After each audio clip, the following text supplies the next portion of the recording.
Pas plus tard qu'hier, je tenais une discussion avec un jeune et je lui ai posé la question de savoir qu'est-ce que tu veux devenir? Le jeune me répond en ces mots, je veux devenir un grand homme. Je lui retourne la question, quel genre de grand homme? Il m'a dit qu'il ne sait pas. Je lui ai demandé, quelle est la procédure que tu suivras pour devenir ce grand homme? Il m'a répondu en ces mots, je ne sais pas. Tout ce que je sais, c'est que je veux devenir un grand homme. Et je lui ai dit, c'est vrai, tu as une vision, mais tant que tu ne l'as pas bien structurée, ça ne restera qu'un pur fantasme. Bonjour les gars, je me nomme Jacques Daba Kishimoto. Je suis un planificateur d'événements, gestionnaire de projets, marketeur communicant.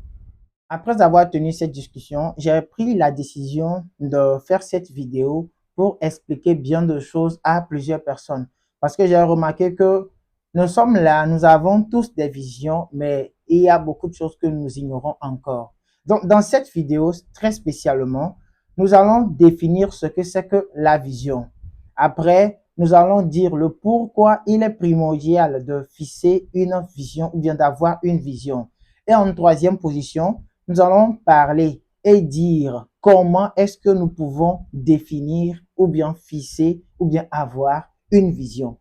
Donc, la première des choses, c'est de vous expliquer ce que c'est que la vision.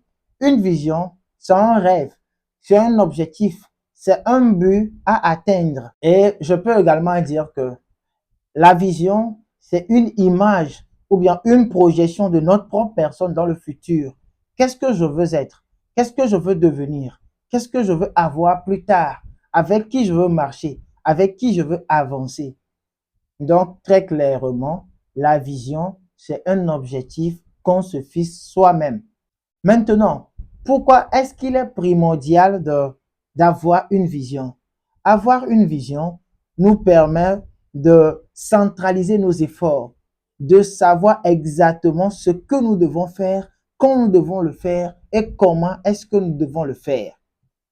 La vision te permet de connaître les personnes avec qui tu peux marcher. Maintenant, nous allons parler de comment est-ce qu'il faut définir une vision. C'est la partie de la vidéo qui est très intéressante. Comment est-ce qu'on peut définir une vision? Avant de définir une vision, il faut d'abord se connaître soi-même. Si tu ne te connais pas, tu ne sais pas qui tu es, tu ne sais pas d'où tu viens, tu ne sauras jamais où tu veux aller. Donc, pour se connaître soi-même, il faut d'abord questionner la famille. Pourquoi est-ce que nous devons questionner la famille? Parce que nous portons un nom. Et le nom a une puissance. Le nom a un pouvoir. Vous allez remarquer avec moi que il y a des gens dans la vie qui ne font rien. Ils ne font aucun travail. Mais ils sont tellement puissants que dès qu'on prononce leur nom, vous allez vous prosterner devant eux. Dès que vous les rencontrez, vous allez vouloir prendre des vues avec eux. Alors que ces gens de personnes ne font rien. Mais pourquoi? Juste à cause de leur nom. On prononce leur nom, les gens ne font que trembler. Pourquoi? Parce que le nom a une puissance. Et quand vous irez questionner les membres de votre famille, que ce soit votre père, votre mère ou bien votre tante, et les membres de votre famille, ils vont vous expliquer votre nom, c'est-à-dire l'origine de votre nom. Et vous allez retracer l'historique dans notre famille. Qu'est-ce que nous faisons?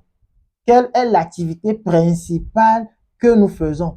Nos ancêtres, qu'est-ce qu'ils ont eu à faire? Mes parents, qu'est-ce qu'ils ont eu à faire? Donc, par exemple, prenons une famille dans laquelle les gens ne sont que des comptables. Il est fort probable que tout le monde finisse comptable. Si, par exemple, moi, dans ma famille, mes ancêtres furent des comptables, mes parents sont des comptables, automatiquement, j'ai une forte probabilité de 70% de devenir comptable, que je le veuille ou non. Pourquoi? Parce que déjà, je peux facilement m'adapter dans ce domaine parce que je l'ai dans les gènes. Même si je veux avoir une vision ou bien je veux devenir quelque chose qui est différent de ce qu'on fait généralement dans ma famille, la première des choses que je dois faire, c'est de maîtriser ce qu'on fait dans notre famille. Si tout le monde dans ma famille est comptable, c'est que moi, je dois d'abord maîtriser la comptabilité avant de vouloir me mettre dans d'autres domaines. Parce qu'il faut le comprendre. On peut avoir une vision, mais ne pas l'atteindre, même si on fait des efforts. Prenons cet exemple très simple. Si vous avez un mécanicien qui vous répare souvent votre moto ou bien votre voiture, et qu'un jour, vous vous rendez chez lui, que le mécanicien n'est pas là, mais que vous retrouvez son enfant là-bas, vous n'allez pas repartir avec votre engin.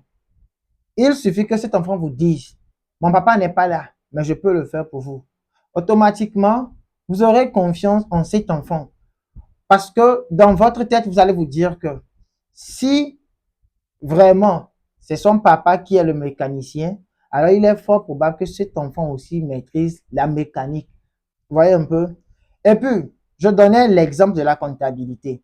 Par exemple, si moi, mon papa, il est un expert comptable, automatiquement, n'importe où moi j'irai, dès que je vais prononcer mon nom, les gens vont le retrouver en moi. Ils vont dire, ah, c'est le fils de l'expert comptable. Hein.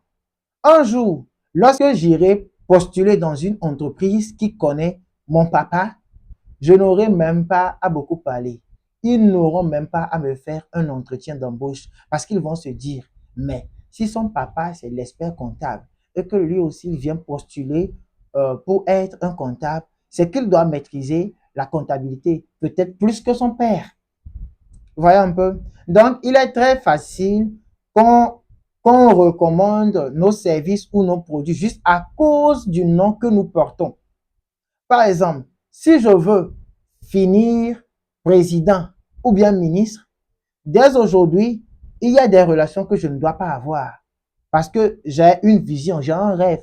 Sinon, le jour où je vais postuler pour être ministre, il suffit que une photo ne refasse surface pour qu'on m'élimine parce que les gens vont se dire, ah, ce gars, il fut un bandit. Si on le met à ce poste-là, qu'est-ce qui nous prouve qu'il ne va pas continuer dans cette voie-là? Voyez un peu. Donc, le nom auquel nous sommes rattachés est très important. Et l'historique, il faut essayer de voir dans ta famille qu'est-ce que les gens ont l'habitude de faire. Quel est votre point fort? Quel est votre point faible? Il faut d'abord apprendre à maîtriser ça. Et maintenant, secondo, pour définir une vision, ce que vous devez faire, c'est que après avoir découvert l'historique de votre famille, il faut voir au plus profond de vous vos ressentis et l'attirance que vous avez pour quelque chose. C'est-à-dire, je peux avoir un père mécanicien, mais vouloir devenir un informaticien. Vous voyez un peu? C'est-à-dire que j'aspire à être informaticien. Mais dans notre famille, les gens ne sont que des mécaniciens. Ça peut se faire, mais dès que je vais me fixer cet objectif-là, je dois voir autour de moi, est-ce qu'il y a quelqu'un qui peut vraiment m'aider à accomplir ce rêve?